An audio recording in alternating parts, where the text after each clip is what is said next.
Good afternoon, everybody. Thank you so much for joining us today. We're going to take you through some of the updates and some of the new things you're going to want to know in your new Paragon system. We're also going to take you on a tour of how to add your listings with some great new products and tools that you're going to be able to access, as well as how you can actually start a listing right from the tax cards. We've got a lot of good stuff coming up. Just a little housekeeping before we begin. If you haven't been on one of our webinars before, we do record these and it will be posted at the UPAR playlist. I'm going to show you exactly how to get there in just a moment. And the other thing is you are welcome to ask questions at any time throughout the demonstration today. So if you open up the GoToWebinar panel, which is probably minimized at the right-hand side of your screen, you will find a section that is labeled questions. If you open up that question box, you can type your questions in as we go. While Brian does his part of the demonstration, I'll be answering those questions. And then when I am doing my demonstration, Brian's going to be taking the helm. So feel free to type those questions in as we go. It says that the audio is a little muffled. Let me see if I can make that a little clearer. All right, so hopefully that's a little clearer. If you could let me know if you can hear me a little better, that would be great. Okay, great. Thanks so much for letting us know. Brian and I, if you've attended webinars with us before, you notice that our background is a little different. We're actually at the office today. We had an office meeting this morning, so it's a little bit different. So if you experience any issues with the volume or quality, please let us know in the questions box. All right, so with that, I'm going to turn it over to, I call him the wizard, I'm going to turn it over to Brian Alford. He is our Chief Technology Officer. He's the one who's been working late into the night to try to make sure all of that data is flowing properly for you. He's the one who is adding those fields. He's got some enhancements that we've already completed, some that we're working on. I'm going to turn it over to you, Brian. All right, thanks, Colleen. All right, just a little overview of the reason that we or your leadership decided to come on board is because we've been doing this for a long time. Now, I will sympathize with everyone. We have done over 9 of these conversions, and they're always challenging. They are. The point of this is, and all of this pain and suffering is, when you come out on the other side, you will inherit all of these beneficial things.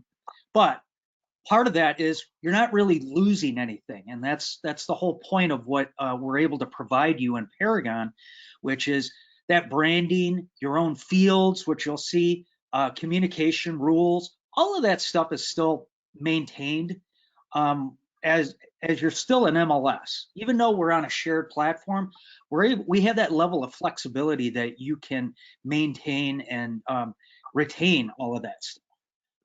Plus, we provide you a single point of support. So any of the products that we provide you, that would be Paragon, Showing Time, Cloud CMA, we provide a single phone number to support those. And I will get to that at the end of the presentation here. Okay, post-conversion, and that's where we're at. As of April 4th, Monday of this week, we had switched everything over. Now, that doesn't mean our work is done here. Clearly, we still have some things to do. Now, this is totally normal. I know, as disruptive as this is, I still require or need your help, okay? And that means those corrections. I need you to let me know what is missing. It's not too late for me to backfill or correct any of those fields. What we note is a lot of times agents might not start working in the new system until we're actually completely on board. Now, we had given you access 3 weeks, actually over 3 weeks ago now, but a lot of agents may not have seen that. So, but that's okay. We're still here. We're working to fix any of the corrections. So I would say either hit support, but that corrections button, and you're going to see a common theme here, is it's important for you to hit that corrections button. I'll get into that shortly. But Showing Time should be completely live. Actually, I think we are live with Cloud CMA, but I'd like to verify for myself before I let everyone know that that is up and running the way it's supposed to. HomeSnap, we're still working on that one. And what that means is HomeSnap that you get, or that you were getting from, UPAR, it's now going to be coming from My Real Source. And plus you'll inherit some new items that you didn't have before in HomeSnap. BSNA deep linking. This is something new, and I'll get into this shortly, but we're introducing that. That's still in the works. It requires a little bit of programming on my part. And the single property websites, those are live. You may have seen some emails for any new listings that you entered about promoting your websites or your listings on social media. Okay, now here's the other reason, or one of the other reasons that you decided to come on board is we actually provided you a way to start data sharing. Now, this is what you get on day one. Right now, we're looking at everything else that's in the regional. However, there's still a gap of MLSs like Eastern UP, Emmett AKC, Water Wonderland. The door is open. All they have to do is say yes. We even did a presentation for Eastern UP and they said no. But I wanted to be completely transparent on the fact that if they say yes, this is a piece of data that you'll inherit. You'll actually cover 100% of the Upper Peninsula. So I would encourage, it might take a grassroots, but we've already built in the mechanism that would allow you to data share. So all they have to do is say yes. And we've made it very affordable, if not free, for them in their home MLS system. So the question is, what's stopping them? But again, I'm just being transparent here. Okay, also, we've added Wisconsin. After reviewing all of your data, it seemed to be a substantial amount of listings that are in Wisconsin. So we had to make sure that we had all the counties, 94 areas, municipalities, mail cities, 27 school districts. Now, that's where we are with the data that we pulled in from your other MLS system. If there is not an area or municipality that exists today, we can add it. You just need to contact your board, the Upper Peninsula, and let them know, hey, I've got a listing in this particular area, and we need to add it. I would prefer to see that, and I think the rest of the agents, than to see something that says out of area. Okay, added fields. We've added this set of fields that are completely unique to your system. We did not have these. They don't meet what is under RESO, and I'll get into what RESO is, but they're part of what NAR mandates. The National Association of Realtors requires us to add a certain amount of fields, change some fields, and so on. And that's what RESO is. Real Estate Standards Organization is an organization created by the National Association of Realtors, and we are required to adhere to their compliancy. And that means, just like I said, those changes, and there's going to be more changes coming, but it's important for us to maintain those certifications. So as an MLS, we have to maintain that we have all the appropriate fields, that we adhere to those field changes and name changes. So stay tuned for that, but we're all required under the National Association of Realtors to adhere to these mandates. Missing required fields. Now, I would imagine a number of you, if you've already gone in and started editing listings, you're going to see a lot of these pop up. And again, a lot of these meet the NAR or RESO standards, and more to come, but this is the way the system sits today. So it requires that you might need to answer a number of these fields. As we move forward, obviously these are going to disappear. You'll get used to entering the listings or these specific fields. One other thing that I want to note, and I don't have it on the slide, is we have expanded the public and the agent remarks above 1,000 to 2,000 characters. So there was some concern about the limits of 1,000 character remarks fields. So we have updated that to 1,000 characters. Stay tuned for that for an official message, but that is something that we have done today. Notable points of difference.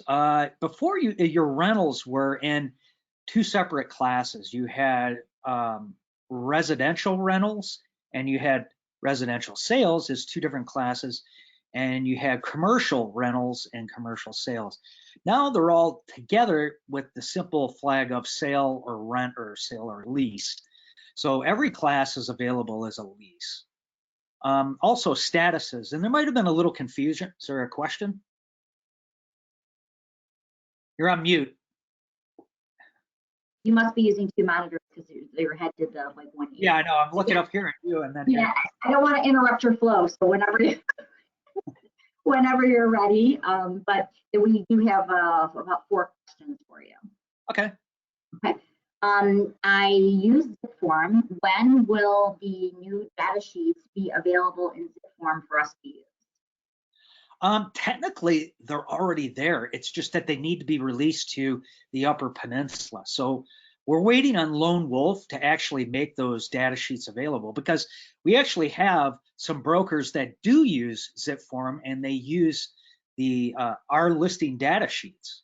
So stay tuned for that. That again, they're already there. It's just making them available for the Upper Peninsula. So stay tuned. And will the single page UPAR additional sheet, do they have that one as well, Brian? That'll have to check. I think that's the one addition that we might have to make and Okay. added to the collection, because those, again, those are non-standard fields, so we didn't have a place for those other than the supplementary sheet. Okay. This kind of has to do with this. I'm trying to lump them together for the same topic to make it a little bit easier. I put a new listing in yesterday, but I'm not sure why the data forms don't match up with the MLS entry. Why is that? And is there any plans to correct that in the future? Yeah, I seen that question come in before, and it had to do with the residential. Now, the residential totally follows that workflow, so I'm a little curious as to how the data sheet doesn't follow. Now, if you're referring to the additional or UPAR additional fields, yeah, that is going to be something that you enter in, last or secondary. But the other data sheets, we are working on the order. Those were recently changed, so that is something that we're working on right now. But the residential should definitely fall in line with the order and the workflow that's in the MLS system. So I'm curious where it differs. Okay, perfect. I'll ask her to provide some examples if it is the residential that she's talking about. It may be that single sheet. I know that can be a little bit confusing. And then another question is, and I think it's regarding HomeSnap, but let me give you the question and maybe you can address it. Question, in HomeSnap, where do they pull the information for the property boundaries? I just want to make sure before I use it that they're pulling from somewhere that's going to be accurate, because we don't have some of the programs up here in the UP that you may have down there. And I want to make sure it would not be too far off. Can you please let me know where it's pulled from? Yeah, it's pulled from the county GIS. Now, every county might be a little different. Down here in Macomb County, it was off by 30 feet for the longest time. You remember that, Colleen? Yes. Where the boundaries were actually cutting into a house. Yes. So, they had since fixed that, but they're kind of handcuffed to what the county has published in the GIS. So if it's wrong in HomeSnap, then chances are it's wrong in the county GIS. But again, please report that to, if there's a particular county that you're questioning the boundaries, report it to support, and we could reach out and find out, hey, did HomeSnap update the GIS, or is the GIS incorrect? So it gives us a heads up on what's wrong, and it can help us, correct those errors if we can. Perfect. And then one last question, and I think that's it.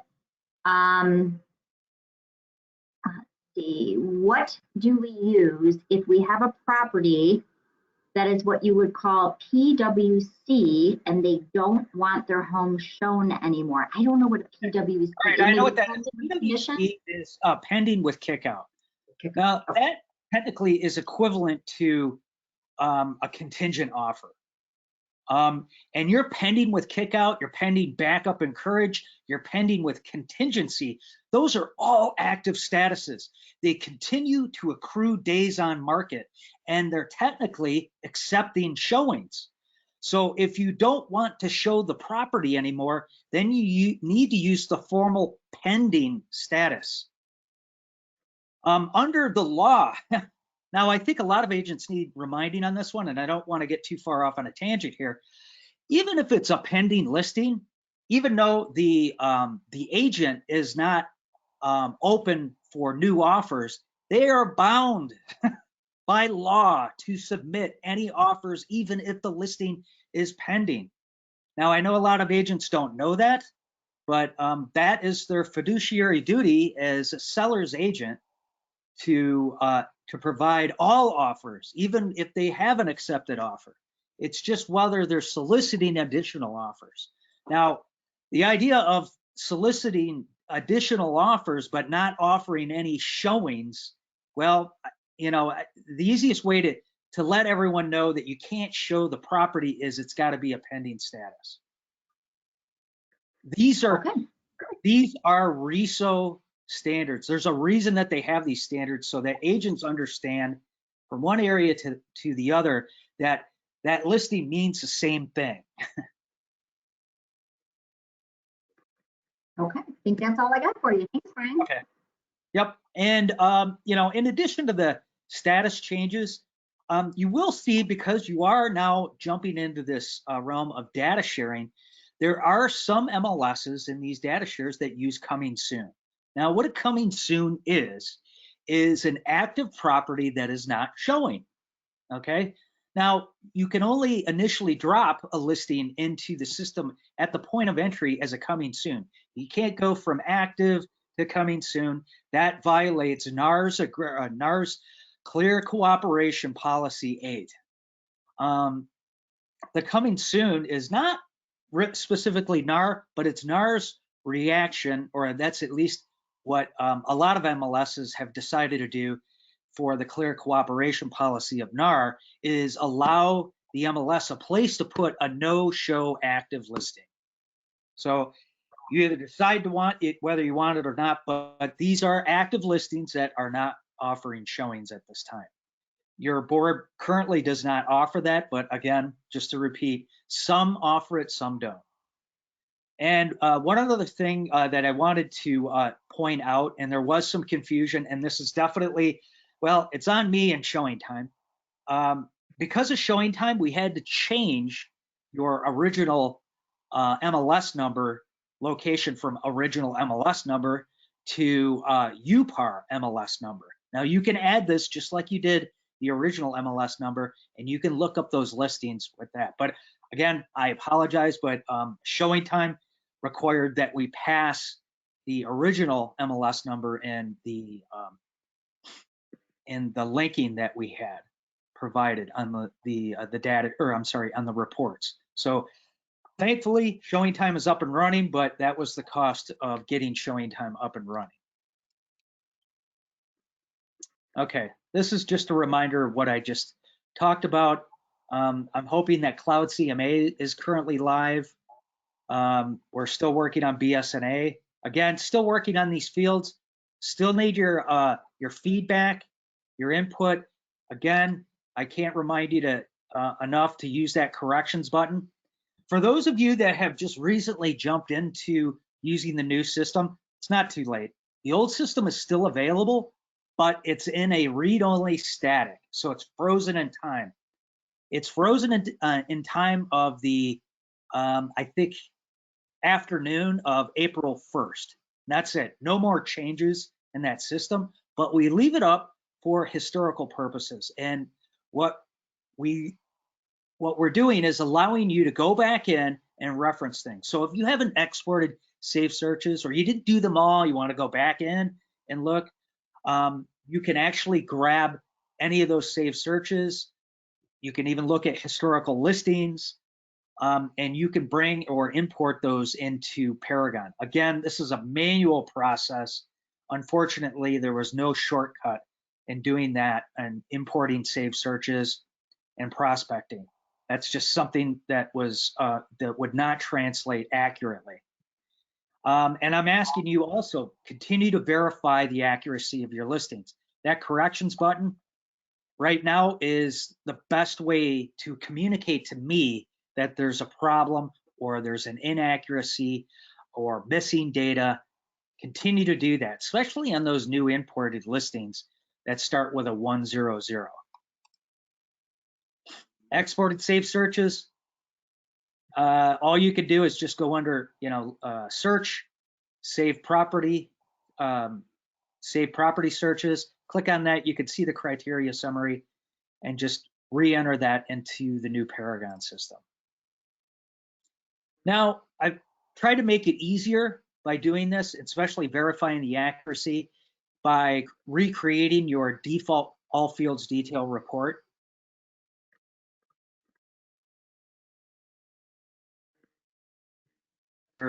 And you'll find this report under the specialty views under UPAR Alpha. I did my best to, whoops, I just lost my screen. There we go.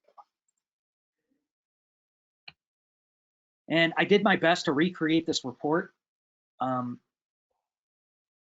the closest I could to your all fields details. So again, it makes it easier for you to verify the accuracy of the data if it's in a familiar place.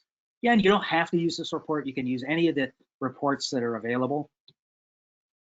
And some of the things that I would continue to stress accuracy, and this would apply going forward, is the listing in the right area municipality.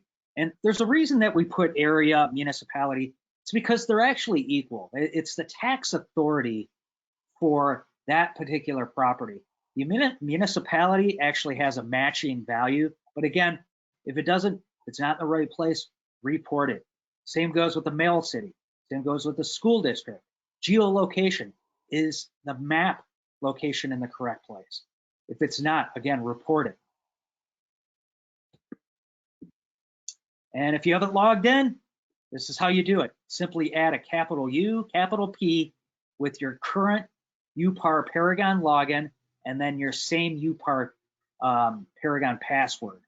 And that should get you in. If you cannot get in, try the forgot password. If that does not work, call support, email support, and we will get you your password or access into the system. Please realize that we'll only send you your existing password to the email on file. And support.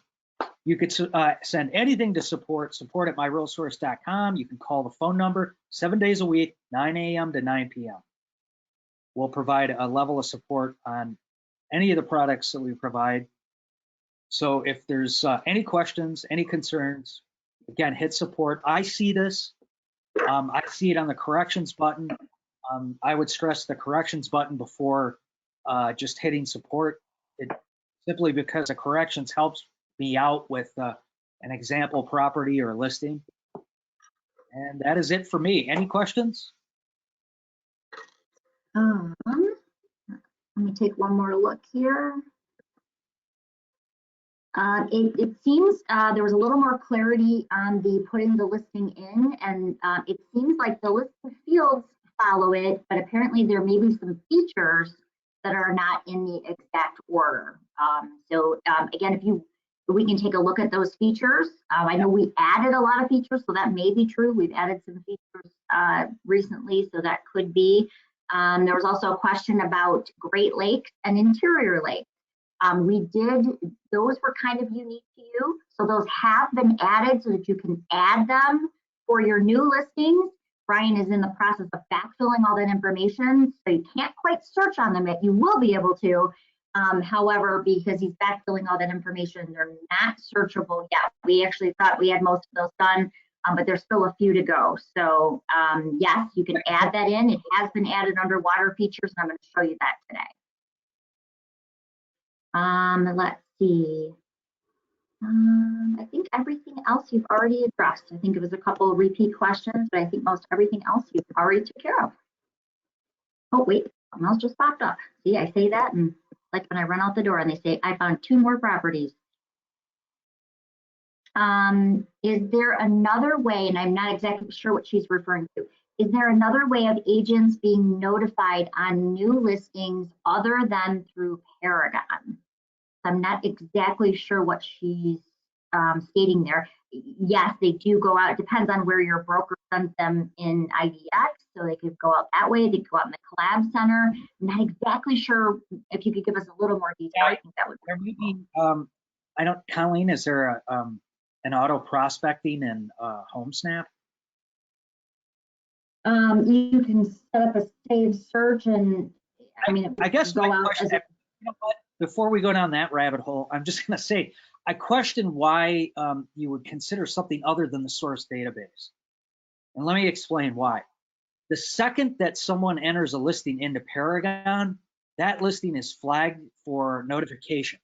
So if you have immediate, you get notified first before anywhere else that data goes outside of that database. So that could be a half an hour, maybe even longer before you get that notification. You do it in Paragon, you get notified immediately. So while it might be nice that you could use another product, the fact of the matter is it would make more sense to hit the source database where the listing was entered. okay, let's see.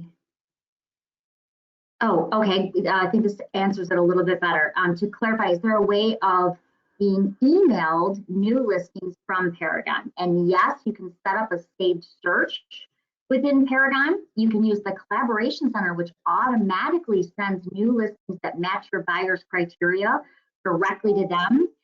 There's also something in the Collab Center where you can do an agent recommended, where you can recommend things out to the client, and you can also text from Paragon. So several different ways. I love the Collab Center, Sarah. I would interject right now and just say, you know, these are questions for like Paragon Basics. So if you're new to Paragon, definitely attend these Paragon classes. What we're talking about here is something that you had in your previous system too. So this isn't exactly something new, this auto prospecting, the auto notifications for listings. These are things that your old system did as well. So we're both using Paragon. It was just that, you know, this might not have been something that was necessarily taught or used in your previous system. Great question, though, Sarah. That's a really good question. And I know for a long time as an agent, I didn't know what the Collab Center was because there's not really a Collab Center button, which we hear quite often. Basically, the Collab Center is where you set up a search and you basically marry it to your contact record, and it creates this great site where your clients can search, they can communicate with you, they get immediate auto notifications. And as a matter of fact, we have a lot of Collab Center classes that are coming up. We just taught one, I think it was yesterday or day before yesterday. But we've got a bunch that are sending Cindy and Amanda the next round of classes for them to approve. So we'll get those posted for you. But the Collab Center is a great tool. I love it because, again, it immediately notifies those buyers of anything that matches their criteria, and you can see what gets sent to them. You can set up a spouse or a partner so they get those notifications as well. So it's really cool. We do have a whole class on it. We can walk you through it if that would help. All right, let's see. Any other questions for Brian? Now's a great time to go ahead. We have really good questions today. And again, you know what? Before I leave, I'm going to be on here answering questions too. So Colleen and I are going to switch places. But I just want to assure everyone, we know how difficult this is. I can't stress enough reaching out to support. If you're not sure what it is, your board is not going to be fining you for anything late or anything like that. They understand that right now this is a change, a drastic change for everyone. So as we go further and further, you'll find that all of this stuff will become familiar and this will be behind you. So I just want to reassure everyone, support is here. Just reach out. All right, so Brian, I have to tell you, has been working hard behind the scenes, making all that data flow, doing a lot of the checking to make sure things are moving forward. And as Brian said, as an agent, I hate change as well. It's always hard, but I promise when you see the added benefits, as well as the added new tools and the added features, and of course, most importantly, the data. I hate it when, you know, a client calls me and they can see, you know, more data than I can on some IDX site like Zillow or another. So now the idea is that you're going to be able to see those properties really coast to coast around the state. If someone calls you, you're going to be able to access all of that information quick and from your home database. So I know change is hard, and I know it hasn't been perfect. They never are.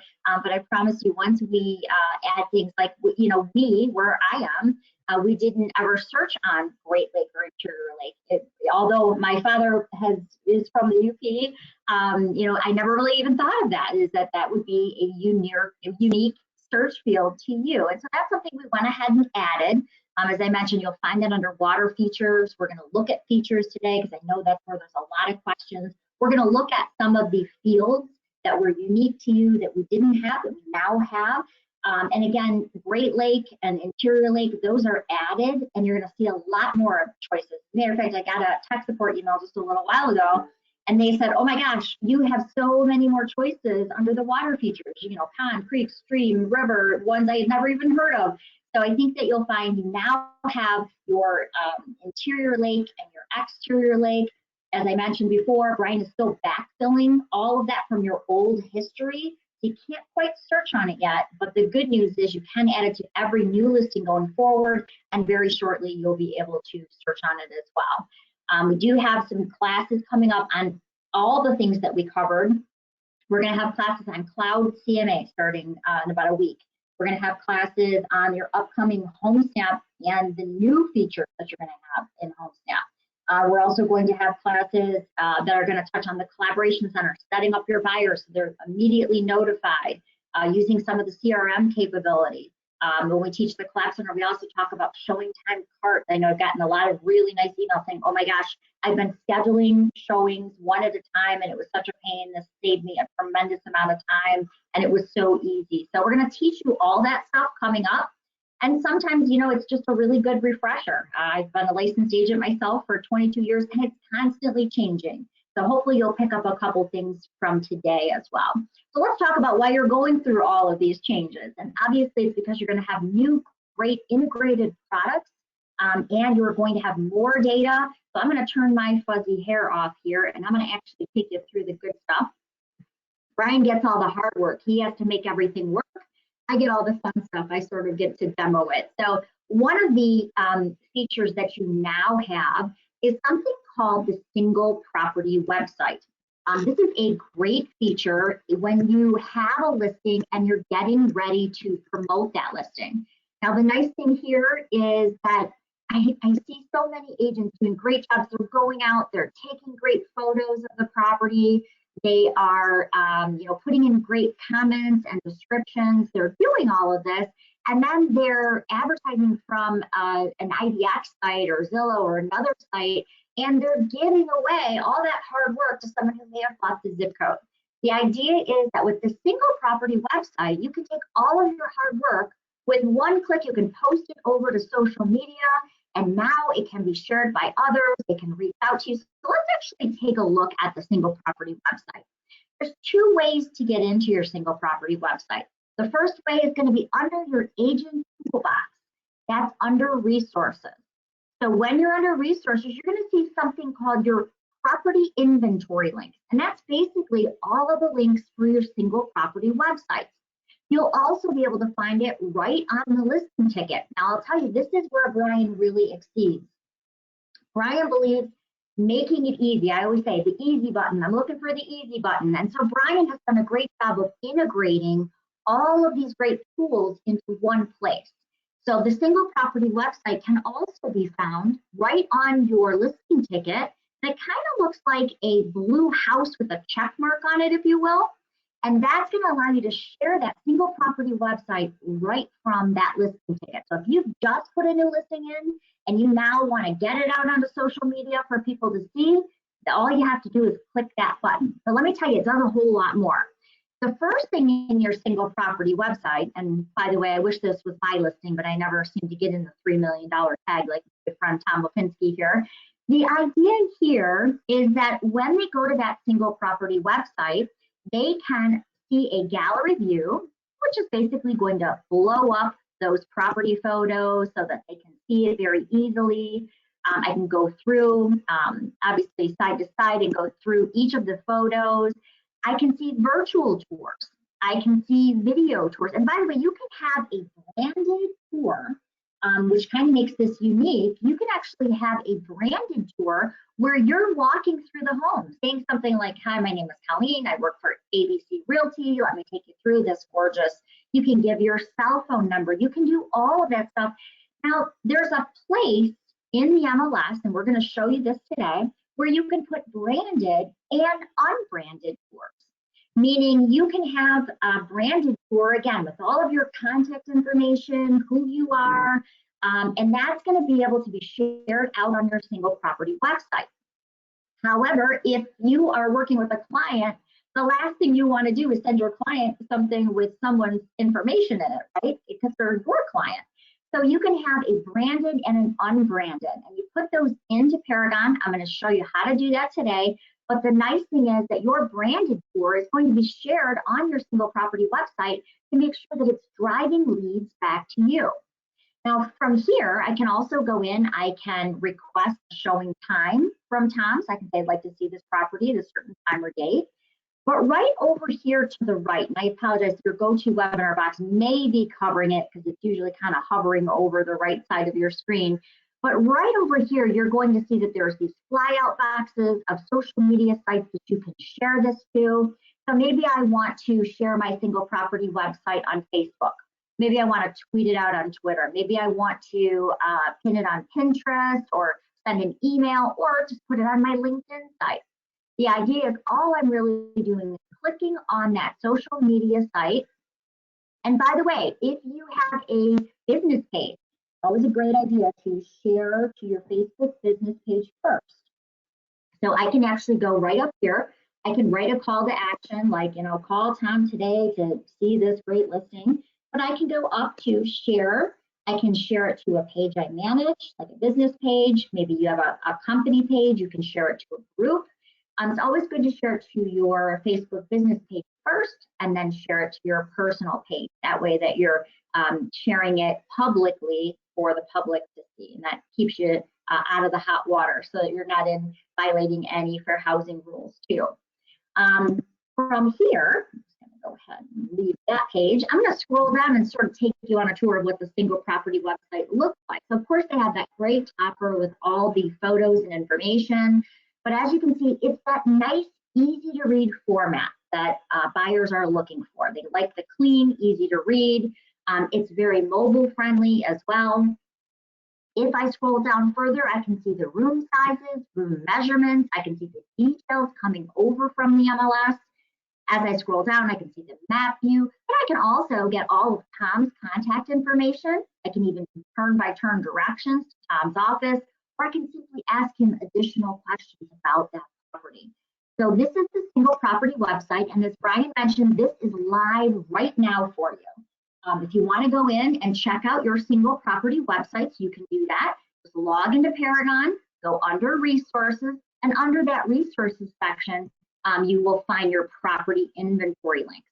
But quite honestly, one of my favorite features about the single property website is that it's not only just sharing that one property, but it's also not sharing other agents and other brokerages in front of you. What it's doing is it's sharing that property, but it's also showing me Tom's other properties, but it's only promoting Tom. So I can see his other actives, I can see what he has pending. As you can see, he's got a few other active listings right now. I can also see closed properties. Now, the nice thing here is if you had a really successful sale, let's say that you closed a property in 7 days and it was a cash sale and you got your seller, 15 grand over asking, you can actually promote that type of success onto social media too. So that's why you'll see your actives, your pendings, and solds. You can share them out onto social media and hopefully pick up some new leads coming from there. So that is the single property website. Again, you can find that under Paragon, under resources, which again is your agent toolbox. if you haven't taken any of the other webinar classes with Brian and I, kind of think of resources as always where you're going to find all your new great tools. As Brian mentioned, we got the word this morning that Cloud CMA is ready to go for you, but he wants to go in, still verify that everybody's is looking good. But this is where you're going to find programs like Showing Time, Cloud CMA. It's where you're going to find HomeScap, and a lot of other tools that are going to be coming for in the near future. So a little bit about going in and adding the single property website to social media. Remember that Brian has also recreated your report for you. So as you can see, mine might look a little different than the one you're used to, but remember, you can choose from lots of different reports that you didn't have before. For instance, I love the MLS Client View. This is my particular report that I like to send clients because it's a nice one-pager. It's got all the room sizes on it, as well as you know, the marketing and the media aspects. It's also got you know, the quick map links for them, video and virtual tours, so all of that's there. So that's my personal favorite as far as a client report. But under reports, you can scroll down, and under your specialty views, you will find the UPAR all fields data. You can actually click on the star and move it right to your favorite. So it's always right there at the top. And don't be afraid to move these around. By the way, you can grab them and drag them and drop them in the order you want. So if there's a particular order you use quite often, you can still use that. I happen to like your UPAR data sheet. I think it looks very clear, very easy to read. So remember, you'll find that under reports, and it's the UPAR all fields detail sheet. And again, if you favorite it, that's going to keep it right up at the top. All right, so let's get into the good stuff. Adding in the new listings. One of the other great tools that you now have is that it's easier to add listings in. Now, every time I say that, I do get an email pretty quickly after saying, well, there's a lot of additional fields now. You're right. Because you are data sharing, there are more fields that you're going to come in contact with. And by the way, if you are editing a listing, let's say you're changing the price or you're changing the status, when you go to save it, you may find that it's asking you for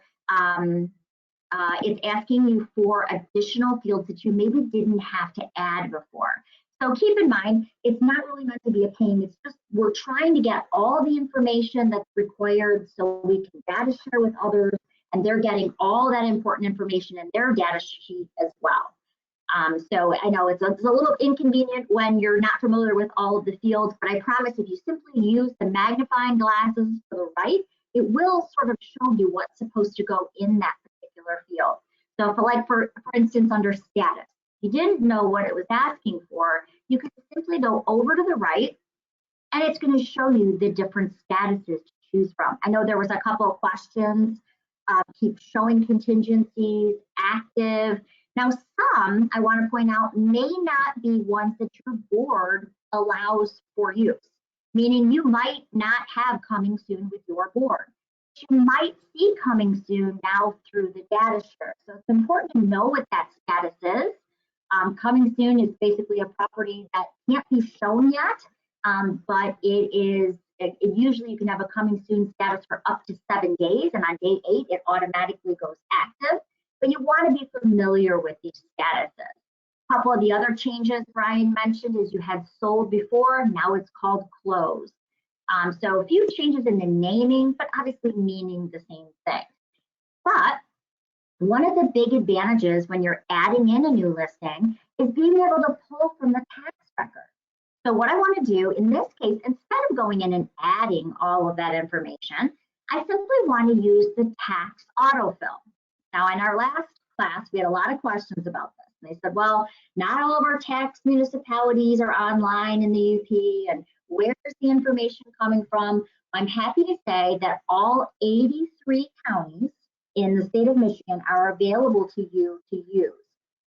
Now, this doesn't mean that they will have perfect tax records. What it does mean is you're able to pull in the property information. So let's take a look at one. I'm going to use one kind of close to me. But obviously, I just got a call from someone in Houghton County, so we'll use that too. It's obviously, if you're adding in a listing in Houghton County, you're going to select your county. in my case, I'm just gonna pick Macomb because I'm a little more familiar. That would be where I work. I'm gonna pick Macomb County. And really, when you're using the tax autofill, I wanna teach you a little tip or trick. Less is always best when it comes to tax records because tax records are very exact.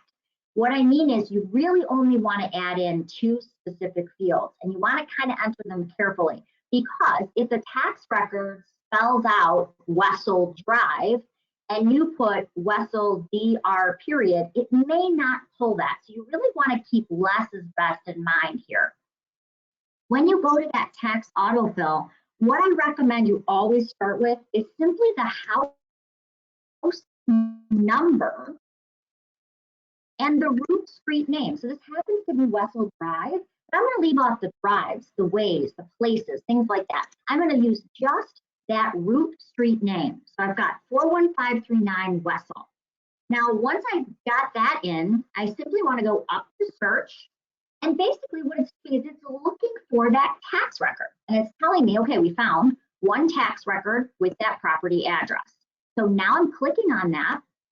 It's taking me into where I can find the address to verify I've pulled up the right tax record. And I'm going to see that tax ID right over here. I'm going to simply check that off. I'm then going to say, okay, I want to autofill with that information, and I'm basically starting my listing from that information. So I don't have to re-enter the school district, the subdivision, the zip code, the address, all of that's starting to auto flow for me. If there's something you don't want to auto populate, you can simply deselect it as well. So I can say, okay, I don't want to auto populate that particular field. I can deselect it. It won't be imported into my listing. I'm going to go ahead. Yes, sorry. A quick question here that I want to address because I think a lot of people might get confused between the Wisconsin counties and the Michigan counties. Now, if you're doing a search, they'll all come up and you'll see that they're ending with a WI or they'll have a WI identifier. If you're entering a listing that's in Wisconsin, you have to change the state to Wisconsin, and then you'll see the Wisconsin counties and areas. Good question. Good question. I forget how many Wisconsin properties there were, Brian. We were amazed at how many Wisconsin properties there were. And so when Brian was adding in the Wisconsin properties, again, he added the -WI so that it's really clearly identified. But thanks for that information because, yeah, it would be a little confusing if you didn't know how to find those. All right, so once we do that tax autofill, I'm going to scroll down a little bit further. And I'm going to go into that property information now. And here's where we can start to see that the county, the address, the mail city, the state, all of that information is now starting to auto flow into that record. Now, as Brian mentioned, there's going to be some new fields that you are going to see. And again, we know it's kind of a pain if you go in, you just want to quickly change a price and it asks you for some additional fields. But remember, now you're going through that data share. So it's a much bigger piece of the pie. And we're also trying to make sure that we have the REZO compliancy that Brian was talking about, that we're meeting those REZO standards so that fields aren't called something totally unique and someone else in the data share doesn't know what that means. So try to keep them so they're more standardized, and that's what REZO is really for. But I'm going to go ahead and just kind of scroll down and talk about a few of these that you may not be familiar. Some that I've seen coming through tax support have been, well, what's a protection period? These may not be familiar. It's not a required field. You do not have to fill it in. Protection periods, if you have never used one, some brokerages, mine for instance, we have a protection period of 90 days, meaning that even if our listing expired, if it was shown to someone within that 90-day time frame, that we could still collect a commission on that. So you want to see your brokerage if you guys have a protection period. But again, it's not a required field. It's something that you can optionally add. So that was one of the questions that we got in.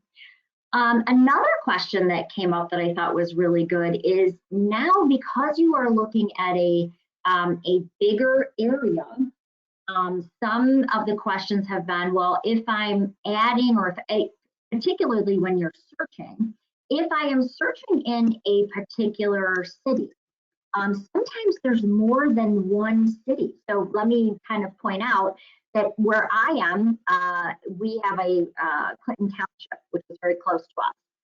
What's funny is I had no idea there were 5 Clinton Townships in the state of Michigan. So as I go in, I start typing Clinton Township and I'm looking, I'm like, well, which Clinton Township do I want? It's very confusing, right?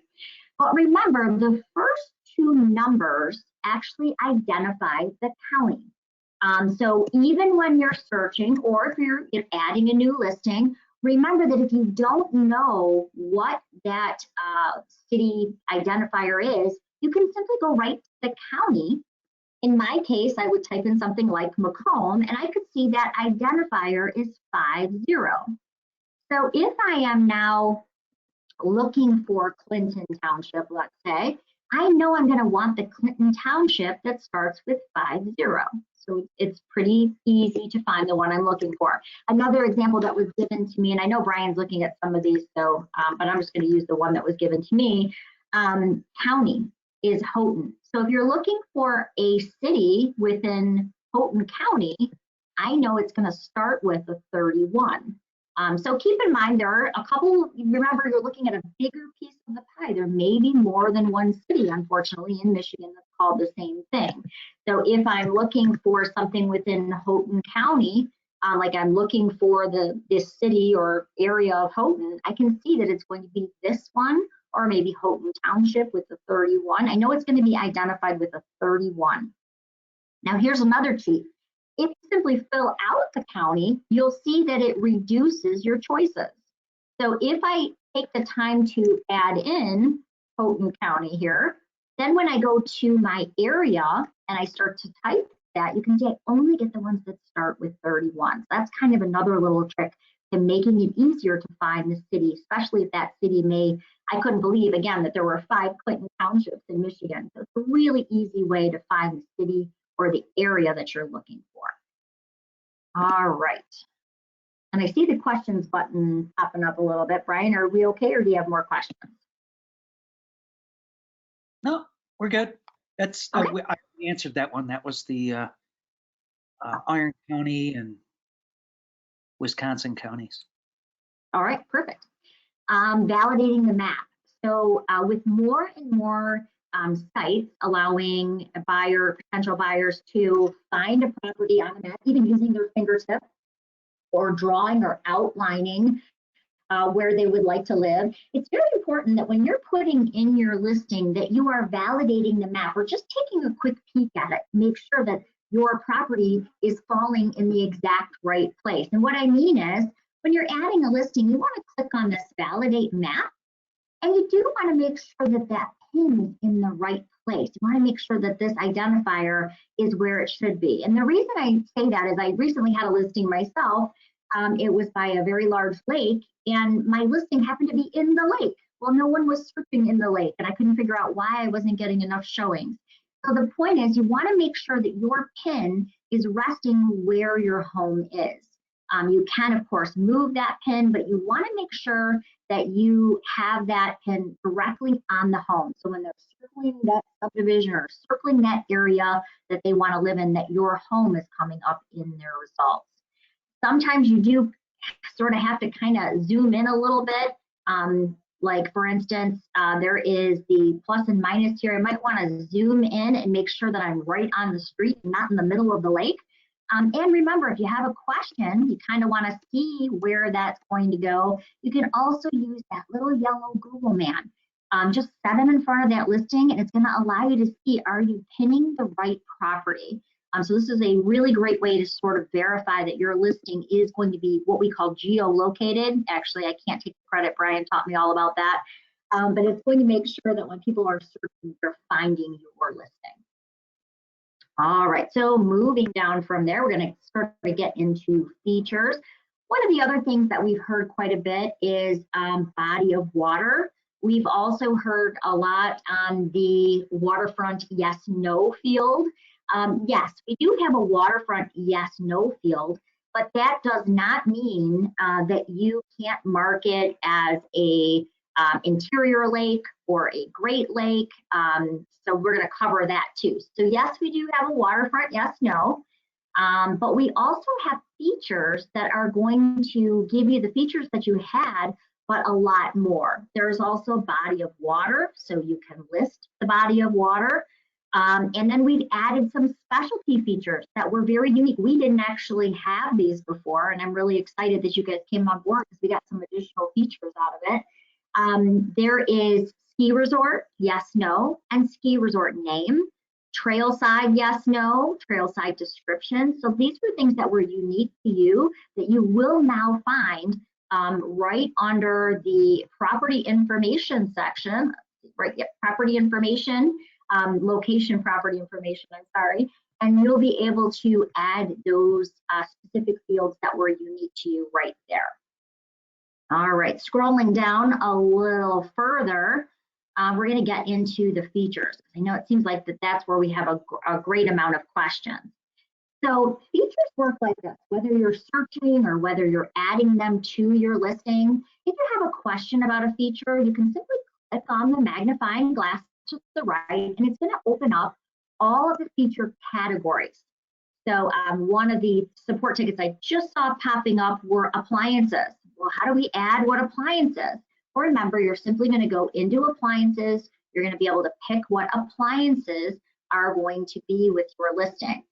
Basement types, another question I saw coming in, well, how do I select finished basement? Under basement type, you're going to find finished, full, partially finished. You'll find a whole variety of choices. You're probably going to find a few more things than you saw previously, because remember, through the data share, just like the unique things we added for you, there have been some other unique features that others have requested. So you may even have more features to choose from. Some of the ones I think we get the most questions on are going to be water features. So let's start there. Water features, I get in support quite often that they don't see creek or that they don't see pond. Those are there, they're underwater features. It used to be in your field dropdown. Now they're actually in your features. So you'll open up features, you'll find the feature that you're referring to, like pond or beachfront, lakefront, lake or river access. But down at the bottom, the big question of the last couple of days has been, well, can I add Great Lake? Can I add interior lake? And yes, we've added those for you as well. Right now, as I mentioned, they're not completely searchable right now. Brian has started backfilling that information, but it's not quite finished yet. So you can add them to new listings going forward, and over the next couple of days, you'll be able to search them as well. Other questions that we get that I have seen come across is, well, how do I search on financial terms? Or how do I show that my seller is going to accept a land contract term? Remember, under financial terms, this is where you can search for financial terms if you're doing a search, but this is where you can also say what that seller is willing to accept. Right now, I have a home up in Wales, and he's willing to accept a land contract term. So if I want to go ahead and mark that as available for a land contract, I can simply select it under financial terms. In your GoToWebinar handout section, so basically that GoToWebinar section that's over on the right-hand side of your screen, I have added in the residential data sheet. I have also added in the UPAR unique fields data sheet. Both of those are there, so you can download them. We've also put them in MLS documents over here for you. So I'm going to show you how to access those two in just a few moments. All right, so rooms, they should not be much different. I know we've had a couple of people saying that there seems to be some additional rooms there, but I do want to show you in the compensation and tours. We've had some questions on that as well. Actually three of the support tickets I've seen this morning are saying, well, the SA compensation, is this seller agent compensation? The answer is no. You do not have to put in the MLS what you are getting as the seller's agent. What this is sub-agency, meaning sub-agent, what the compensation offered to a sub-agent would be. A buyer's agent, what's the compensation for a buyer's agent? Or if you have like a transaction coordinator who's not an agent, the NA compensation field here. So this is not the selling agent's commission, it is the sub-agent's commission, just to be very, very clear. Then down here, you have your yes or no. Are you offering compensation to that party? You also have compensation types. Could be $1, could be a graduated tier or a percentage, and then the amount. There's even a description here as well. But even more importantly is when you're putting in those virtual or video tours. Remember how I said you could have a branded tour, which would have your information. It would have things like maybe your phone number or contact information. That would be branded. And basically, these are just links. So if you have a branded tour link, you can simply add that here. If you have an unbranded, that's what we want you to put in virtual or video tours, anything that's unbranded. So just make sure you've got them in the right section so that they go to the right places. All right, over here to the left, adding in photos. And this should be very similar to what you saw in your previous Paragon. You're simply going to click add or edit pictures. You can upload multiple pictures at one time. So I can click on upload pictures. And then from here, I can go in, add files, and then just pick on my computer. There happens to be a new listing. I'm going to go ahead and maybe grab those photos. Maybe I want to do this one and that one, just for the sake of time here. I'm going to add those in and start the upload. Now, it's very important, especially today with photos being so popular, and Brian is actually increasing our resolution even again. So we will have the highest resolution photos in the state. So we're very excited about that. And that means it's important to take those great quality photos, but you also want to add captions and descriptions. Once you've got those photos in here, you can go ahead and edit them. You click on that little pencil icon, you can rotate them. So if you took a photo maybe on your cell phone and it came out sideways, you can obviously rotate it or crop that photo. But you do also want to add labels and descriptions. That's going to help that buyer basically visualize what they're looking at and a nice little description below. And you can have up to 255 characters there. I do want to let you know that Brian, late into last night, was also working on another enhancement for you. We previously had 1,000 characters, as Brian mentioned, in the remarks fields, but we realized that you guys needed more characters, so we've increased that. Actually, I think Brian's increasing that now to 2,000 characters. You're going to be able to put more of a description in under public remarks and agent remarks. Hey, Colleen, you've got a question. Okay. Got a couple of will the new Paragon accept vertical photos? It's the same as the other one. If you take it a vertical, let's say, like a half bath or something like that, it will accept that, but the footprint of the photo is the same. So yes, the answer is yes. And let's Great question. See. Okay. How do you see the financial on sold property? If you're talking about the house sold, that's usually on, depending on the agent reports, you'll see an area that is sold information. It has when the listing goes pending, the pending date, the close date, the close price, the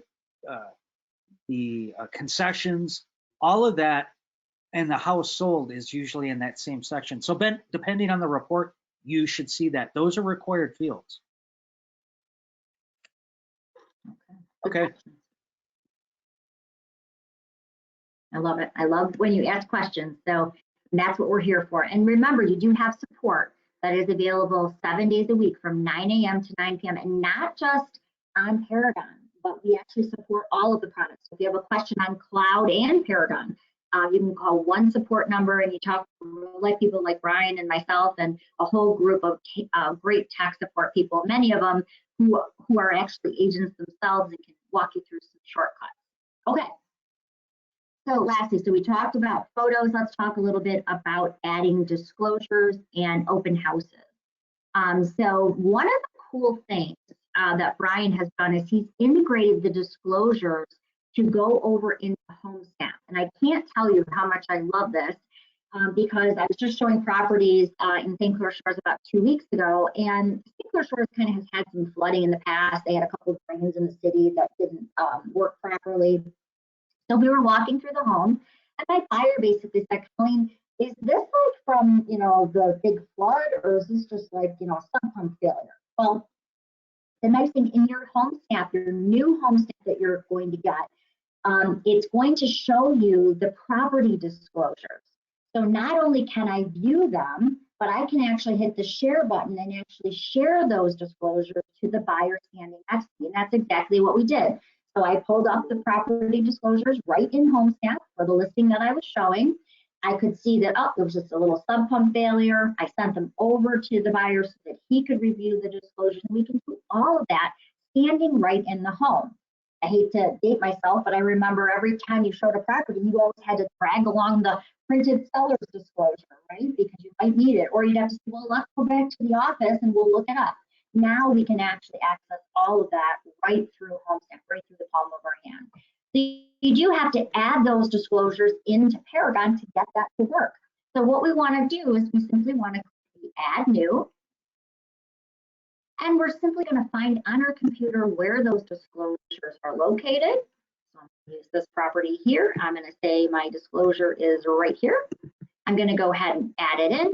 I'm going to give it a description like lead-based paint disclosure or seller's disclosure, whatever it happens to be. And I'm going to hit save.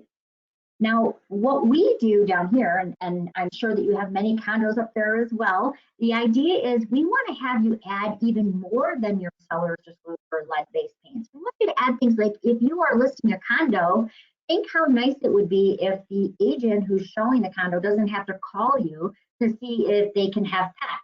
I love it when the listing agent puts the bylaws or the rules and regs in for a condo or a resort. So that you can see, can we have dogs? Is there a size limit? How many dogs can you have? It's so nice when you're showing a property and you have all the information to assist that buyer. And I don't have to call 5 listing agents because I'm showing 5 condos and I want to know, can Fluffy come with us? The nice idea is to have all of that there. If you have a perk test, if you have a survey, if you've got aerial, views that you want to share, these are all great things to put in that associated document. So instead of me having to call you and you now having to call 9 agents back to find out, can they have dogs? It's a lot nicer when I can go right into the rules and regs and see it. And then lastly, your open houses. You want to schedule an open house, you can simply click on the Add or Edit Open House. You're going to click Add New. And you can even do a live virtual open house. And you're just going to put in your dates and your start and stop times. So the idea is you can do everything right from that listing edit. But remember, you really want to start that right from the tax record to make it even more efficient. Now, as I mentioned, we also attached the data sheet into the GoToWebinar panel under the handouts section. There's actually 3 handouts in there. There's been some confusion on the data sheets, so I'm going to pull one up real quick and just kind of talk about them. There are data sheets for each one of the, there's multifamily, there's vacant land, there is residential condo, so you'll find those data sheets in the MLS documents area, and I'm going to walk you through that. When you click on the data sheet, it's going to show you anything in red is going to be required. And as we scroll through, you can see that the features are laid out that way, and very easy to read. I like the data sheets. I think that they're just really easy to use in general. As we mentioned in the beginning, the data sheets are already in zip form. We just have to turn them on, so your association can view them in zip form. There is an additional sheet though.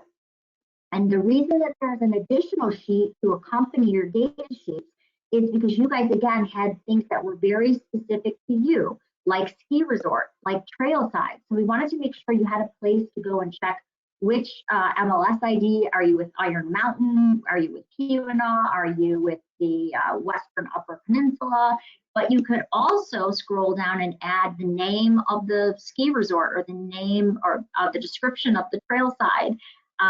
So down here, you'll see that things that were very unique to you are on this secondary. So it's kind of like a secondary just because there were some things that were unique that weren't on the original data sheet. Where you're going to find those data sheets, I'm just going to show you real quick. Under the MLS documents, right within Paragon, so if you click on MLS documents, you are going to, and you won't see all of these, you'll just see the one that you need. You're going to find the UPAR conversion data that Brian went over earlier, that PowerPoint. You're going to find that right here under the UPAR conversion file. But if you go into the MLS data sheets, this is where you're going to find your data sheets. And again, there's one for multifamily, vacant land. I think we have that spelled wrong, actually, Brian. Just realized that. We have commercial and then residential condo, but then you'll find that single page for those additional features that you had.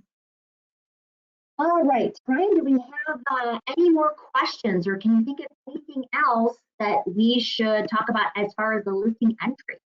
Well, I do have some questions. Someone is asking why they don't see any bathroom information, how many full, how many halves. No, that information is definitely in there. So if you don't see that, then hit that corrections button. So even if you don't see it and it might be there, just hit the corrections button. I see it, I will reply to you with where exactly that information is. So if you, that's why I said you hit the corrections. That's the example listing that I'm looking for. And let's see, I'm not an appraiser, not a realtor. And let me show, while you're reading that question, I'm going to actually show them where the corrections button is, just in case. On your listing, and by the way, when you click that corrections button, you don't have to tell us the address. You don't even have to tell us who you are. We already know that through the login. All we ask you to do is hit that corrections button and tell us what's wrong. That again goes right to Brian so that he can figure out, is that something that didn't come over? Is that something that's missing? Or is that something that we can help you with, help you find?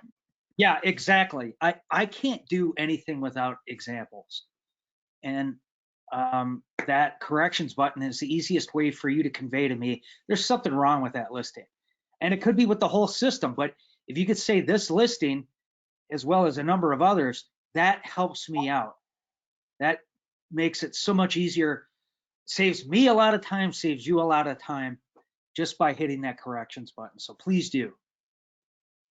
One of the other questions I saw earlier today was, can you clone a listing from the old system? And the answer is yes. Brian did so much work to bring over your entire history. So, you know, a lot of people said, well, it probably only goes back a year or 2 years, and that's not true. It actually is going to bring over your entire history that you had in your previous version. And yes, you can still go into that listing. Let's say that that listing just expired and you want to clone it, you can still do all of that. Then there was another question when I was banning the questions that said, is there other ways to send out listings? And remember, the answer is yes to that too. Let's say you wanted to text out a listing. Let's say we want to text out Lambert here.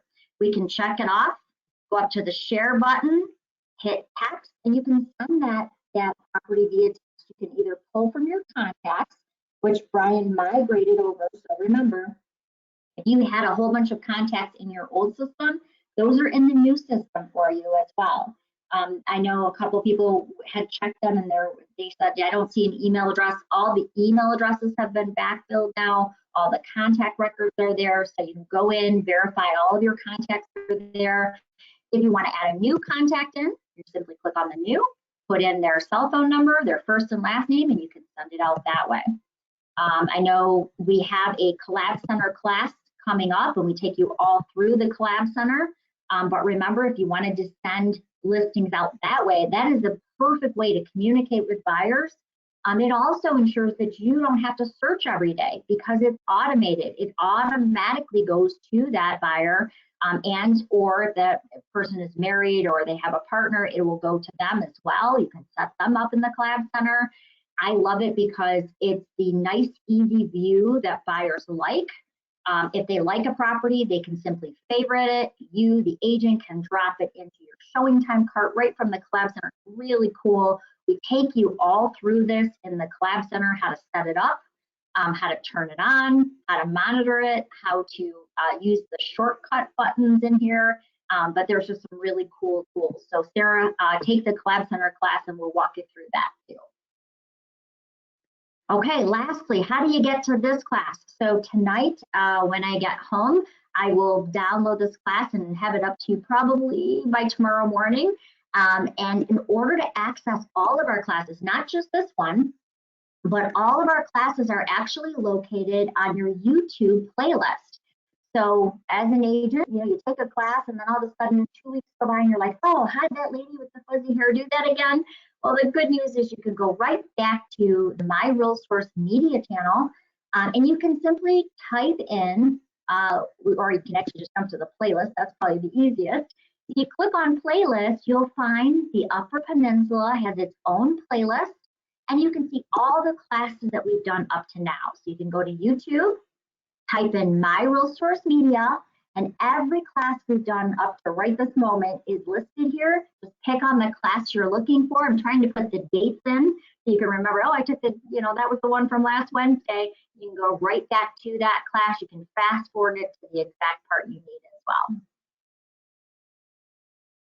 All right, Brian, any other questions before we wrap it up?